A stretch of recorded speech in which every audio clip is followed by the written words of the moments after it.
नमस्कार. Sunita Sunil Pawar, योगिझम yoga institute.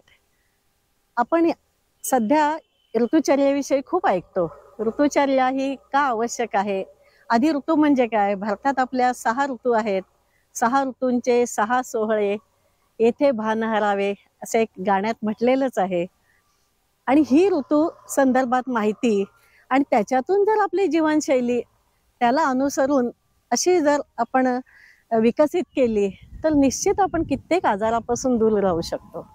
आता नुकताच वसंत संपलाय, ग्रीष्म सुरू झालेला आहे आणि ह्या ग्रीष्माच्या उन्हाळ्यात आपल्याला आपल्या आहारासंदर्भात कोणती काळजी घ्यायला पाहिजे, आपला विहार कसा असावा, आपली व्यायाम पद्धती कशी असावी याविषयी आपण आता थोडक्यात माहिती करून घेऊया. वसंतानंतर येणारा ऋतू म्हणजे ग्रीष्म. ग्रीष्माचा तडाखा, ग्रीष्माचा कडक उन्हाळा हा सुसह्य करण्यासाठी आयुर्वेदात खूप चांगल्या गोष्टी सांगितलेल्या आहेत. आणि त्यातली एक म्हणजे की आपल्या आहार विहाराचं नियोजन. तर ह्याच्यात जल भाग असलेली भरपूर फळं या काळात येतात, त्याचं सेवन करणं महत्वाचं आहे. अर्थात कुठलाही ऋतू बदलताना अगदी स्विच ऑन स्विच ऑफ करून जाता येत नाही. तर तो 2 ऋतूंमधला एक काळ असतो, त्याला संधिकाल म्हणतात. आणि त्या संधिकालात हळूहळू आपला आहार विहार हा विकसित करत करत नकळत आपण त्या टप्प्यावर कसं पोहोचलो हे आपल्याला ही ऋतुचर्या खूप सुंदर शिकवते. मग ह्याच्यात योगाभ्यास करताना प्राणायामासंदर्भात कुठली पथ्य पाळायला पाहिजेत, कोणते प्राणायाम ह्या काळात उपयुक्त ठरतील, शीतली शीतकारी असे शरीराला थंडावा देणारे प्राणायाम केले, काही आसनांच्या माध्यमातून शरीरात शीतलता निर्माण करता येते, ध्यानाच्या अभ्यासातून मनाला स्थिरता घेता येते आणि हा उन्हाळ्याचा ऋतू देखील आपण अतिशय चांगला सुसह्य करू शकतो. तर अशा प्रकारची ही ऋतुचर्या योगिझमनी आणलेली आहे. प्रत्येक ऋतूनुसार आसनं, प्राणायाम, कोणत्या प्रकारचं ध्यान करत आपल्याला कुठल्या प्रकारची व्यायाम पद्धती करायला पाहिजे आणि आपलं दररोजचं जे शेड्यूल असतं त्या ऋतूतलं हे अधिकाधिक आनंदी बनवण्यासाठी आपण काय करू शकतो हे जाणून घेऊया योगिझमच्या ऋतुचर्या या सत्रात.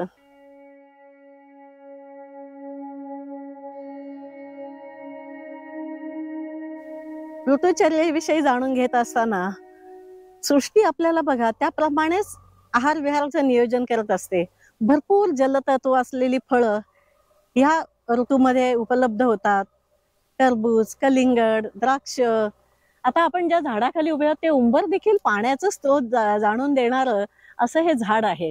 म्हणजे उंबराचं झाड जिथे आहे तिथे पाण्याचा जलस्रोत हा मोठ्या प्रमाणावर असतो. हे सुद्धा आपल्याकडे सायन्सनी सिद्ध करून दिलेलं आहे. जलतत्व आपल्या शरीरात वाढवायचा प्रयत्न केला तर अगदी ग्रीष्माच्या उकाड्यापासून, ग्रीष्माच्या वणव्यापासून देखील आपण स्वतःला चांगल्या प्रकारे आरोग्य आपलं चांगलं ठेवून आपल्याला निरोगी ठेवायला मदत करतो आणि पुढचा जो वर्षा ऋतू येणार आहे त्याच्यासाठी आपण स्वतःच्या शरीराला योग्य प्रकारे सिद्ध करू शकतो. ऋतुचर्येविषयी बोलताना आपण आहारा संदर्भात थोडीफार चर्चा केली. आता बघूया व्यायाम. उन्हाळ्यात व्यायाम करायला सांगितलेलं आहे. आपलं जे बल आहे शरीराचं त्या बलाच्या निम्म्या ताकदीने व्यायाम करायचा आहे. म्हणून भसाभसा जिममध्ये काहीतरी अतिरिक्त व्यायाम करून शरीरामध्ये काहीतरी विकृती निर्माण करण्यापेक्षा योगाभ्यासातील योगासनं, शीतकारीसारखे प्राणायाम, ध्यान लावून आपल्याला ह्या उन्हाळ्याची तीव्रता कमी झाल्याचा अनुभव घेता येतो. अशा प्रकारे आपल्या बलाच्या केवळ अर्ध्या ताकदीचा व्यायाम करणं खूप महत्त्वाचं आहे. उन्हाळ्यात येणारी सुंदर वासाची फुलं, त्यांचे गजरे माळणं लेडीजसाठी विशेषतः आणि जेंट्समध्ये पण जर त्या फुलांचा जास्तीत जास्त त्याच्या सहवासात राहायचा प्रयत्न केला तर उन्हाळ्याची तीव्रता कमी होते. काही लोकांकडे वाळा पाण्यात टाकून, मोगऱ्याची फुलं पाण्यात टाकून ते जलपान केलं जातं. हे देखील त्या आयुर्वेदानुसार ऋतुचर्येत आपल्या आहारात संदर्भात सांगितलेलं आहे. जलविहार जास्तीत जास्त करणं, स्विमिंगचे क्लासेस ह्या दिवसात त्यामुळे जास्त चालतात. त्यामुळे जलतत्वाशी निगडीत राहून, जलतत्वाच्या सोबत राहून जास्तीत जास्त गरमी किंवा आपला हा उन्हाळा आपल्याला सुसह्य करता येतं. धन्यवाद.